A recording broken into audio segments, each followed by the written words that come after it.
തമിഴ്നാട്ടിലെ ഗൂഡല്ലൂരിന് സമീപം 3 വയസ്സുകാരനെ അവന്റെ അച്ഛന്റെ കയ്യിൽ നിന്നും പുലി തട്ടിയെടുക്കുകയും കടിച്ചു കൊലപ്പെടുത്തുകയും ചെയ്തു.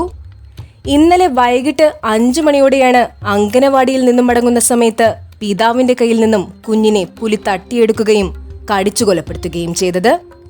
ജാർഖണ്ഡ് സ്വദേശികളായ ശിവശങ്കറിന്റെയും മിലൻ ദേവിയുടെയും പുത്രൻ നാഞ്ചിക്കാണ് ദാരുണമായ മരണം സംഭവിച്ചത്. ശിവശങ്കറും മിലിൻ ദേവിയും തോട്ടം തൊഴിലാളികളാണ്. വീട്ടിലേക്ക് മടങ്ങുന്ന വഴിയിലാണ് പതുങ്ങിയിരുന്ന പുലി ശിവശങ്കറിനെ ആക്രമിച്ച് തോളിൽ കിടക്കുകയായിരുന്ന 3 വയസ്സുള്ള നാഞ്ചിയെ തട്ടിയെടുത്ത് കാട് കയറുകയും കാട്ടിൽ വച്ച് കുട്ടിയെ കടിച്ചു കൊലപ്പെടുത്തുകയും ചെയ്തത്. ഇതേ തുടർന്ന് നാട്ടുകാർ കനത്ത പ്രതിഷേധമാണ് നടത്തിയത്.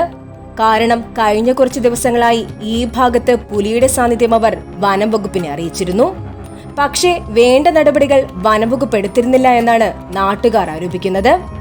വനംവകുപ്പിന്റെ അനാസ്ഥ മൂലമാണ് കുട്ടി മരിക്കാനിടയായതെന്നാണ് നാട്ടുകാർ ആരോപിക്കുന്നത്.